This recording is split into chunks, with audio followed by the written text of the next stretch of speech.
ought to be in pictures. You're wonderful to see. You ought to Everybody, be welcome in to the show. My name is James, joined as pictures. ever by my good friend Steve, and this is one of our Asian classics episode. We are talking Akira Kurosawa's The Hidden Fortress. Hey, but if you haven't subscribed to Deep Dive Movie Reviews, it'd be a great favor to us if you did. Let's go ahead and hit that subscribe button. If you also hit the bell next to it, you are notified every single time a new video drops.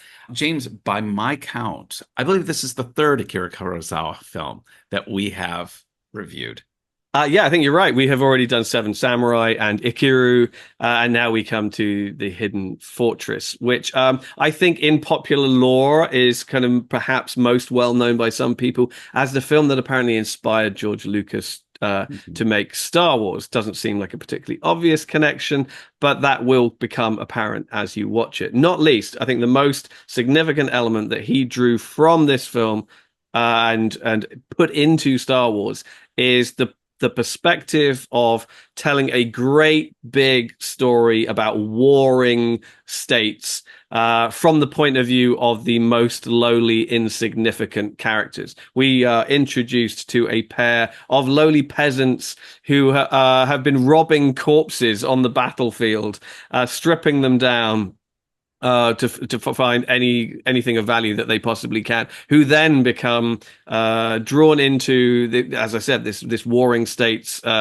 period where there is a hunt going on for a princess and sort of the treasury of her state, which has been sort of sacked, been thwarted, and they are on the lookout for her, and they become inadvertently part of that little band of misfits who are trying to safely transport the princess from, one part of the country to another.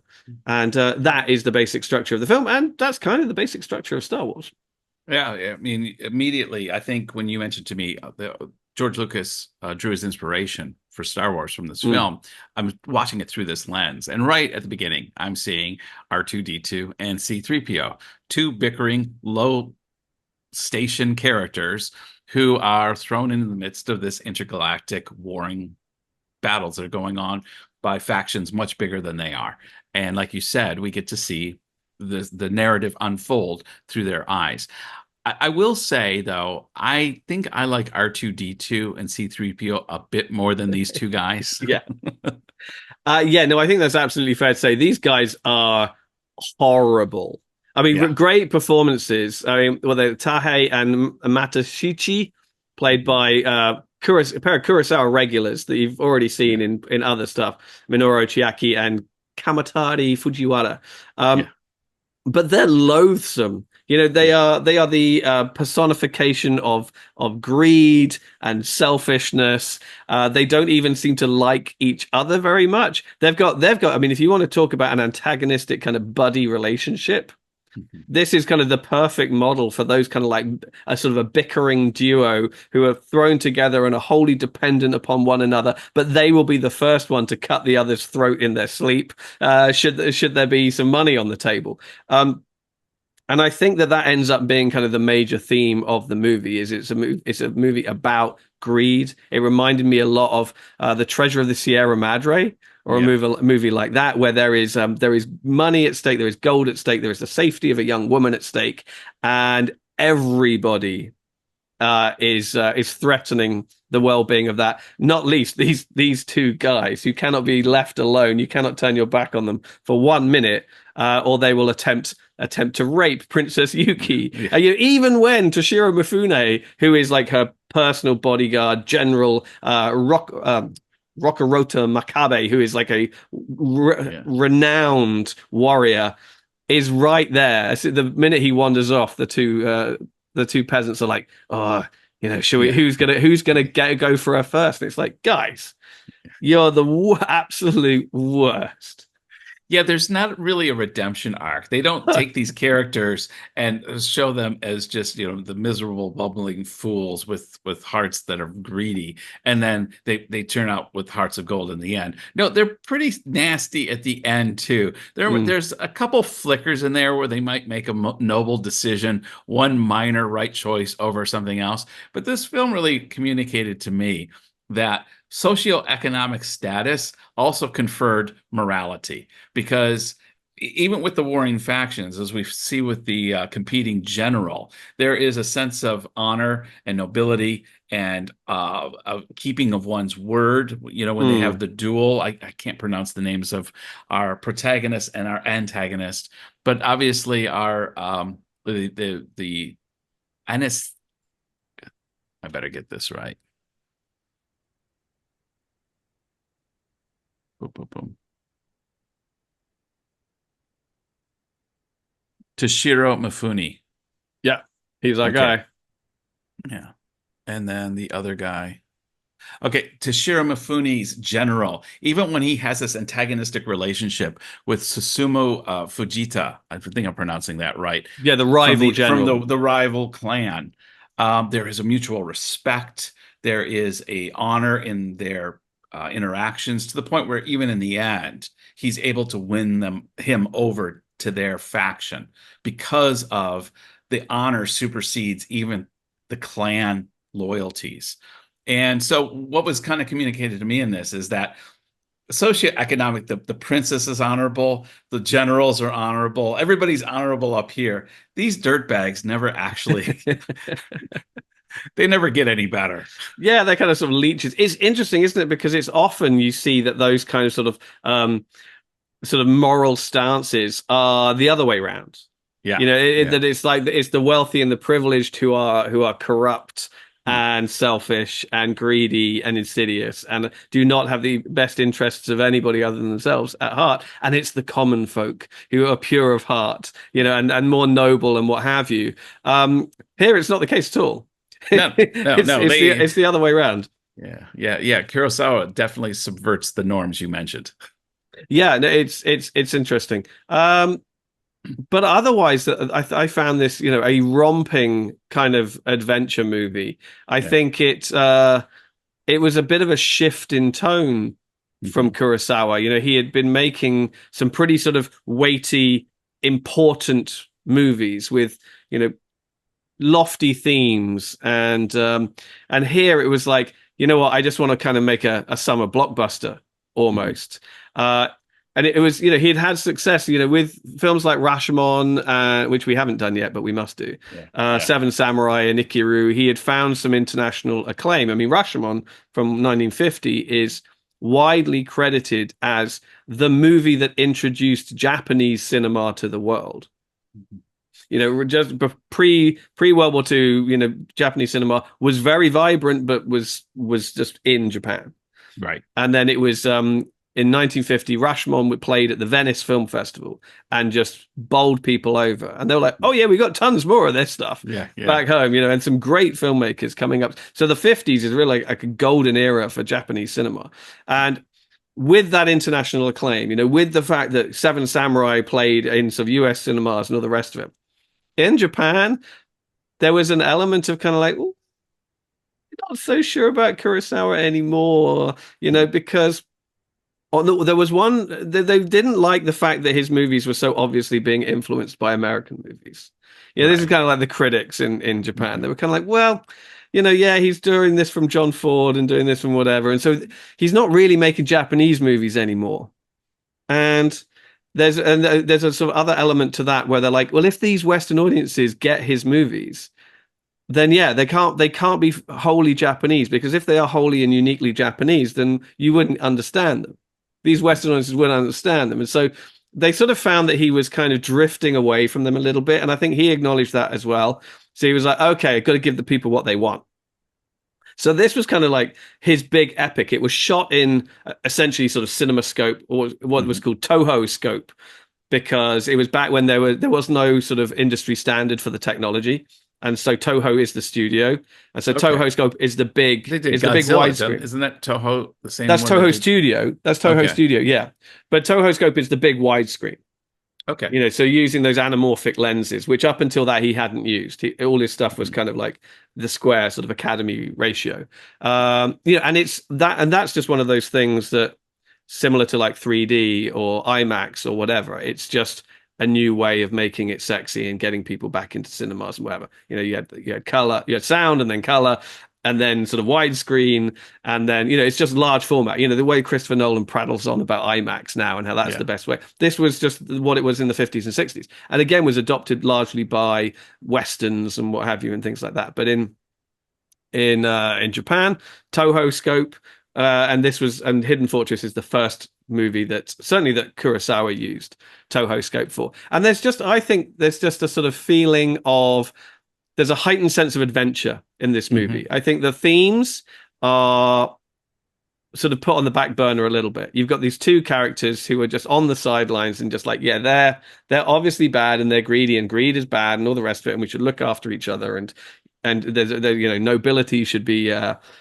promoted and all the rest of it. But by and large, this is a movie about action.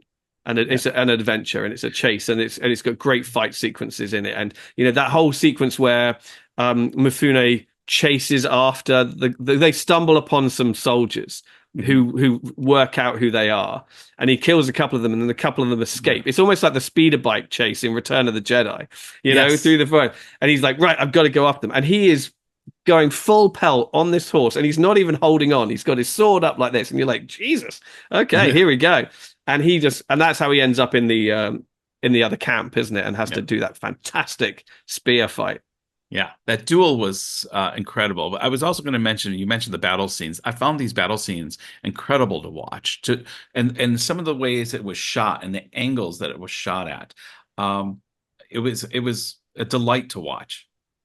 Yeah, no, I mean this is a sort of conscious effort to just make something really entertaining. I think big and lavish, and exactly, and fun more than anything. And I think which is really what Star Wars is. It's big and it's lavish and it's fun, and it has princesses and nobility. Although R2-D2 and C-3PO are notably finer characters. They are, and they are slightly more integral to the plot than Tahe and Matasuchichi, who don't really help at any point.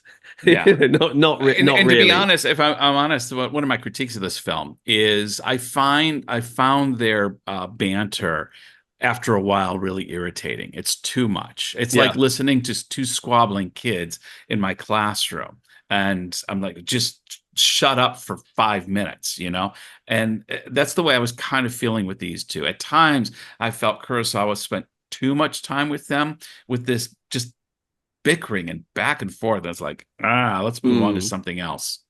I mean, I might be wrong with this, but my understanding is that there's a specific type of sort of Japanese comedy, often seen as sort of a stand-up double act routine, where it is just sort of this wordplay and this banter between sort of two characters, like a straight man and a funny man.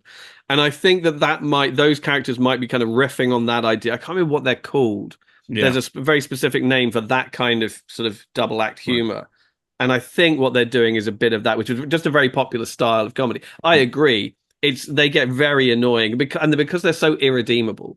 Yeah. They don't see the error of their ways. They don't come around. They don't really feel protective of Princess Yuki at any time. Mm-hmm. The only reason they're hanging around is because there's gold. Yeah. They're big. I mean, to fair play to Mifune's character, Rokurota, because he sees straight through them, and he's like, okay, I need people to carry this stuff because they've got all the gold hidden in sticks. Yeah, they've got the little bars of gold that have been hidden into sticks. So they've got these bundles and bundles of sticks that they're able to kind of carry around fairly, hidden quite well. And but he doesn't want to carry it all himself, and they lose their cart or something, don't they? And so they have to actually carry it on their own. And so he's like, okay, these guys, as long as they feel that they're in touching distance of the gold, they're gonna sort of play on on our side, as it were. But they're just they threaten to spoil the film. I think you kind of need them there, and you need the message to be there.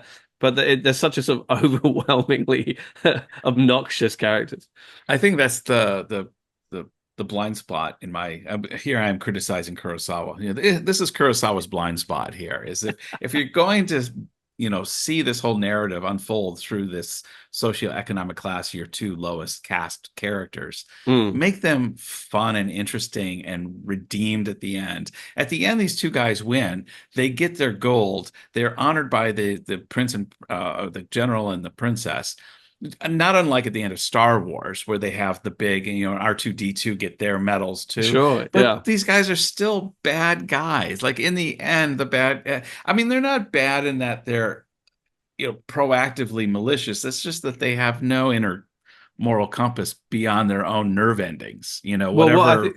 Yeah. I think what's clear is that they haven't learned anything, and they haven't sort of evolved from this experience, and they're just going to end up going straight back to where they were. The gold is going to get squandered immediately. Yeah. If they're supposed to share it fairly, though. They're supposed to split it fairly, They are, and I don't believe that's going to happen at all. Maybe that's what she intended. Like your just desserts are going to be, you're going to tear each other apart, but we're going to have nothing to do with it. Yeah, it's a test, maybe.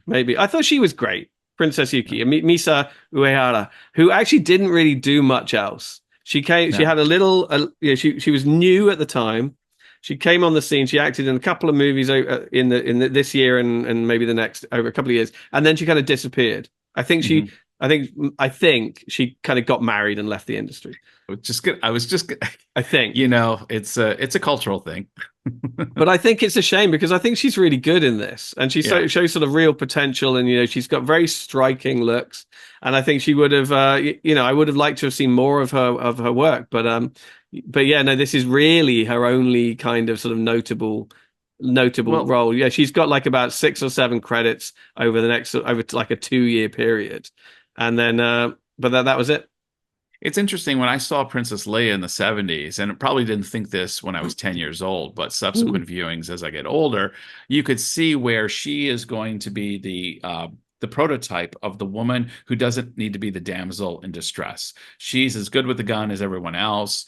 And, we all know in the 70s that was happening. And yet when I saw this movie, I'm thinking, oh, wait, it wasn't really just a conscious decision in the 70s that we're going to have this strong, independent woman. He's really modeling it after this princess, who is the strong, independent type. I mean, back in the 50s, this princess basically personified the same spirit that Princess Leia had. She gets angry. She's got a loud opinion. She lets everybody know exactly how she feels about stuff. And so, I saw a little bit of Princess Leia here. Oh, for sure. Yeah, she's pretty no nonsense. She takes no crap from anybody. Yeah. She understands that she needs help and backup. But she can hold her own. But she wants to say, "Will somebody get this walking rug out of my way?" Yes, exactly. But did you also notice Takashi Shimura? The older actor, the star of Seven Samurai. Seven Samurai. Yes, I did. And Akira is there. He has like sort of one scene as just sort of, again another sort of general or noble guy. But I like this movie. For me, it's not classic top tier Kurosawa, and I think the reason I feel that way is that Kurosawa has made so many like really good movies, like masterpieces. That even though this is really good, and obviously it's incredibly well made, it's romping, it's really entertaining, it's got some great characters in it, it's got some obnoxious characters in it, some great sequences in it. But in the pantheon of sort of 50s samurai movies, it's great. In the pantheon of Akira Kurosawa movies, you're like, well, there's probably about sort of 5 to 10 movies that he made that are better than this, that I think bring more in different genres and what have you. The previous ones we've done, Ikiru and Seven Samurai, are definitely superior films to this one. And the plot line of this is very simple. We're in enemy territory, and we have to get to friendly territory. Get to safety. That's all we got to do in this film, And so it lacks some of the emotional depth that like an Akira has, where we're looking at is this life a life well lived? And in the remaining time I have, can I make a well-lived life out of it? Yeah, no, very well put. Very well put. I mean, considering that, just the previous year, Kurosawa was adapting Macbeth. He did Throne of Blood, which is brilliant. And I think, he's done a few Shakespeare adaptations, and he was doing like Dostoevsky adaptations a couple of years before that. He was really sort of showing his desire and his the scope of his intellect and artistic ambition, that he felt obliged to kind of come back. It wasn't like he was paying penance to the domestic industry so much as I think he understood. Well, I mean, maybe he was. Maybe that is what he was doing. He was just like, okay, I've got kind of like beyond my ambition slightly. I need to come home, earn some money for the people who are paying for these movies. Like Toho Studios. And it's like, okay, so you see now that he did Hidden Fortress, and then soon after this he did Yojimbo, which is the movie that A Fistful of Dollars is basically a remake of, and then a sequel to that, Sanjuro, which I think is just as good, if not better.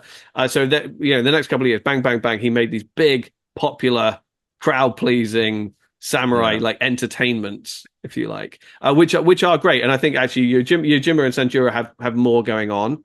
They're just kind of cooler in a way, and I think that they're better than Hidden Fortress. But it's an interesting sort of period where he was kind of like, okay, I'll come back and just make some money for the guys who are financing my artistic follies. It's and the term Hidden Fortress is a little misleading too, because I had this image of this big fortress, and it's kind of like a little shed out in the middle. It's a shack in a ditch, basically, isn't it? If you want to down, but it does have that tunnel, so it is sort of slightly mysterious. But then, is that the Hidden Fortress? Supplies, Is she the Hidden Fortress? The Hidden Fortress, because she is, she becomes emblematic of that entire clan, doesn't she? Her and the gold are all that remain. So yes, literally you have like this hidden fortress, but she is also, I think, the hidden fortress of the title. I think she personifies the nation, the clan. And apparently the clans in question were real clans. So he was adding a little bit of sort of historical legitimacy to it. Those warring the Akizuki clan and the Yamana clan and all the rest of it. And I do like the fact that actually the one good thing that the peasants do is it's their idea, isn't it? It's like, okay, in order to get from there to there, we should go through that other state, because nobody will be nobody will expect us. And that's why the general doesn't kill him, because he actually, he was that's actually a pretty good idea. I'm going to need somebody to carry this gold. So so it's the long way round, but it's not sort of trying to cross the most dangerous border. It's going to go in the long. So fair enough. So I mean, it's obviously it's a great movie, but Akira, because of the legacy of Akira Kurosawa, it pales next to some of his other ones. Well, that's what James and I think about Akira Kurosawa's The Hidden Fortress. But what do you think? Do you kind of mirror what we thought? Does it rank up in the pantheon of Kurosawa films, or is it kind of what we said it is? It's a good movie, but doesn't reach the usual lofty heights. James? Well, yeah, I mean, this is it. I mean, it is a great film. Where does it rank for you in Kurosawa movies? As I said, I think there's probably about 5 to 10 movies above it. But, when you're dealing with that many stone cold classics, it's, you're splitting hairs to a certain degree. It's great. It's a good romping epic. It shows him experimenting with sort of entertainment in a way, I think, and just big blockbuster. This would have been just a sort of a big summer hit if it kind of came out today. And I think that's totally fine. If you want, I've talked about him aligned with Christopher Nolan in terms of that, sort of how this film experiments with large format and whatever. So this is like his kind of Tenet, as opposed to his Batman trilogy or Oppenheimer or something. Oppenheimer or Dunkirk. This is the one it's just a kind of action movie. And hey, if you're doing it as good as this, there's nothing wrong with that. We're going to come back with another Kurosawa film very soon in our Asia Classics playlist. Hope you check out some of our other Asian classics. Quite a few in there, and we're adding to them all the time. Until next episode, bye-bye. You're wonderful to see. You ought to be in pictures. Oh, what a hit you would be.